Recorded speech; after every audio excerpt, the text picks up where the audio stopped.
Baik, bismillahirrahmanirrahim. Assalamualaikum warahmatullahi wabarakatuh. Jumpa lagi dengan saya di Abil Maiwa Channel. Jadi teman-teman, channel ini merupakan channel pendidikan tempat kita berbagi tentang aplikasi pendidikan, Microsoft Office, serta tips dan trik komputer. Jadi sebelum kita memulai video kali ini, bagi teman-teman yang baru menemukan channel ini, silakan teman-teman tekan tombol subscribe-nya dan aktifkan lonceng notifikasinya, agar setiap hari teman-teman tidak ketinggalan informasi-informasi terbaru dari kami. Dan bagi teman-teman yang menjadi subscriber setia bagi Abil Mayo Channel, di channel ini kami akan mengadakan giveaway tentunya untuk rekan-rekan subscriber ketika channel ini mencapai 100.000 subscriber. Dukung terus channel ini agar bisa berkibar di negara kita Indonesia. Baik, Bapak Ibu, pada video kali ini judul video kami di sini yang kami sampaikan adalah terkait optimalisasi formasi P3K tahap ketiga dan P3K tahap ketiga digabungkan di formasi tahun 2022. Cek informasinya sekarang. Oke, tanpa berpanjang lebar lagi kita langsung saja ke informasinya. Jadi di sini teman-teman ya, di salah satu postingan di Instagram rekrutmen P3K Guru, di sini dikatakan bahwasanya penyempurnaan mekanisme rekrutmen guru ASN P3K formasi tahap 3 pada 2021 itu tetap ada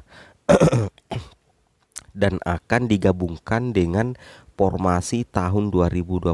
Jadi di sini sebenarnya kita sudah mengambil kesimpulan bahwa sudah terjawab ya. Banyak sekali rekan-rekan guru honorer yang bertanya terkait tahap ketiga P3K Guru, apakah tetap dilaksanakan atau dihilangkan. Nah, di video kali ini resmi terjawab Bapak Ibu ya, bahwasanya untuk formasi tahap ketiga pada 2021 itu tetap ada Bapak Ibu ya, dan tentunya akan digabungkan dengan formasi tahun 2022. Tentunya ini menjadi kabar yang sangat menggembirakan bagi rekan-rekan guru honorer yang akan mengikuti seleksi P3K di tahun 2022. Artinya peluang lolos menjadi ASN sangat besar Bapak Ibu ya, seperti itu. Nah, di sini katakan formasi ketiga tahun 2021 tidak akan hilang, tetap ada dan akan digabungkan dengan formasi 2022.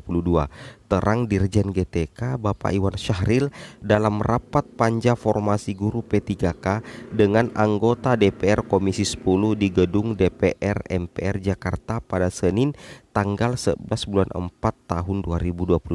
Jadi yang mengatakan bahwasanya formasi ketiga tahun 2021 tidak akan hilang itu adalah Bapak Dirjen GTK Bapak Ibu ya, Bapak Dirjen GTK Bapak Iwan Syahril, dan itu dikatakan pada rapat panja formasi guru P3K dengan anggota DPR Komisi 10. Tentunya ini menjadi kabar yang valid teman-teman ya. Ini menjadi informasi yang cukup valid. Oke, kita lanjut lagi ke informasi berikutnya. Nah, kemudian di sini dilanjutkan lagi bahwasanya Bapak Dirjen mengatakan aturan baru yang disempurnakan itu mempertimbangkan agar guru yang telah lulus passing grade bisa mendapatkan formasi tanpa harus melakukan seleksi serta memperbesar kuota formasi. Wow, ini kabar gembira yang sangat luar biasa, utamanya bagi rekan-rekan guru yang sudah lolos passing grade. Ya, bahwasanya Kemendikbud ya mengatakan bahwa dengan adanya aturan baru yang disempurnakan nantinya itu akan mempertimbangkan ya, itu akan mempertimbangkan agar guru yang telah lulus passing grade itu bisa mendapatkan formasi tanpa harus melakukan seleksi lagi. Seperti itu teman-teman. Kemudian nilai plus keduanya adalah tentunya memperbesar kuota formasi. Nah, karena kita sebenarnya mengetahui jika formasi diajukan secara maksimal, maka sangat kemungkinan guru-guru yang sudah lolos passing grade akan mendapatkan formasinya. Wow, luar biasa ya. Dengan memperbesar kuota formasi, maka peluang untuk mendapatkan formasi bagi guru-guru yang lolos passing grade tetapi tidak mendapatkan formasi itu terbuka lebar di P3K Guru tahun 2022.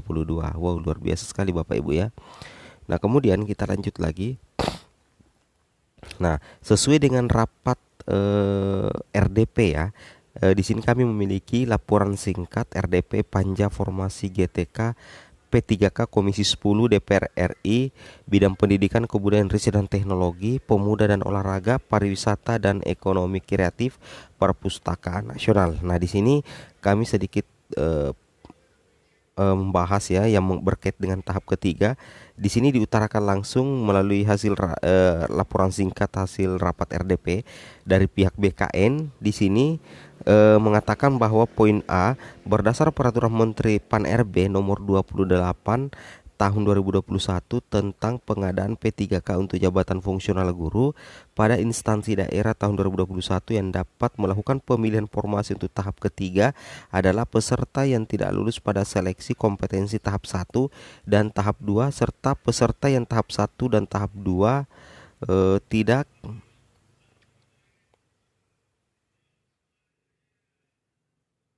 tidak mengikuti seleksi kompetensi. Peserta P3K guru yang Pemdanya tidak membuka formasi. Jadi itu adalah peserta P3K yang bisa mengikuti seleksi tahap ketiga Bapak Ibu ya, sesuai dengan laporan yang disampaikan oleh BKN di RDP kemarin. Kemudian jumlah formasi yang bisa mendaftar seleksi tahap ketiga yaitu 212.392. Kemudian pengolahan nilai P3K guru tahap ketiga akan dilakukan optimalisasi ini sesuai dengan informasi dari Bapak Dirjen, dikatakan juga dari pihak BKN, dan ini tentunya sinkron bahwasanya pengolahan nilai P3K guru tahap ketiga akan dilakukan optimalisasi formasi eh, ba- eh, optimalisasi formasi bagi formasi yang tidak terpenuhi dan metode penentuan sekolah yang akan dipenuhi formasinya akan ditentukan oleh Kemdikbudristek. Kemudian data per 10 April 2022, guru yang telah mendapatkan SKP 3K pada tahap pertama sebanyak 47.821, adapun yang telah mendapatkan SKP 3K pada seleksi tahap kedua sebanyak 12.484. Nah, jadi di sini laporan RDP yang dibacakan oleh BKN, laporan singkatnya, memang di situ di poin C itu ada optimalisasi formasi dan sesuai dan sejalan dengan yang diutarakan oleh Bapak Dirjen GTK. Luar biasa.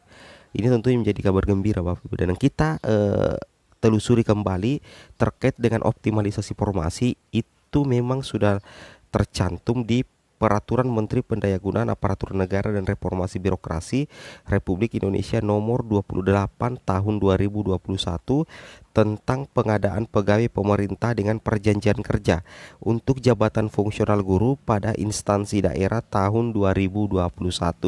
Seperti itu Bapak Ibu ya. Jadi di Permenpan RB nomor 28 tahun 2021 apakah berlaku sampai hari ini? Tetap berlaku Bapak Ibu ya, karena belum Permenpan RB ini belum dicabut ya, belum dihapus oleh Kemenpan RB, dan belum ada Permenpan RB terbaru yang menandai bahwa Permenpan RB nomor 28 ini tidak berlaku lagi. Oleh karena itu masih tetap berlaku sampai sekarang Bapak Ibu ya. Oke. Dan di sini terkait dengan optimalisasi formasi tahap ketiga, kenapa kita membahas tahap ketiga tadi? Lagi karena dikatakan bahwa tahap ketiga ini tidak dihilangkan tetapi digabungkan di formasi tahun 2022, sehingga perlu rasanya untuk kita membahas terkait dengan optimalisasi tahap ketiga. Oke. Nah, di sini di Permenpan RB nomor 28, dalam hal kebutuhan P3K yang belum terpenuhi, kebutuhan P3K akan diisi oleh pelamar yang tidak lulus seleksi kompetensi 3 dengan ketentuan sebagai berikut. Di sini ada poin A, B dan C Bapak Ibu ya. Yang pertama, memenuhi nilai ambang batas dan berperingkat terbaik ya. Jabatan yang akan diisi adalah jabatan yang belum terpenuhi pada bentuk satuan pendidikan yang lain, dan bentuk satuan pendidikan yang akan diisi berada dalam satu wilayah kewenangan penyelenggaraan pendidikan. Nah, seperti itu ya terkait optimalisasi formasi. Tentunya dengan tidak dihilangkannya tahap ketiga ini, itu memberikan kesempatan lolos bagi rekan-rekan guru yang lulus passing grade tapi tidak mendapatkan formasi. Oke, mungkin cukup sampai di sini informasi dari kami. Lebih dan kurangnya mohon dimaafkan. Wabillahi taufik wal hidayah. Wassalamualaikum warahmatullahi wabarakatuh.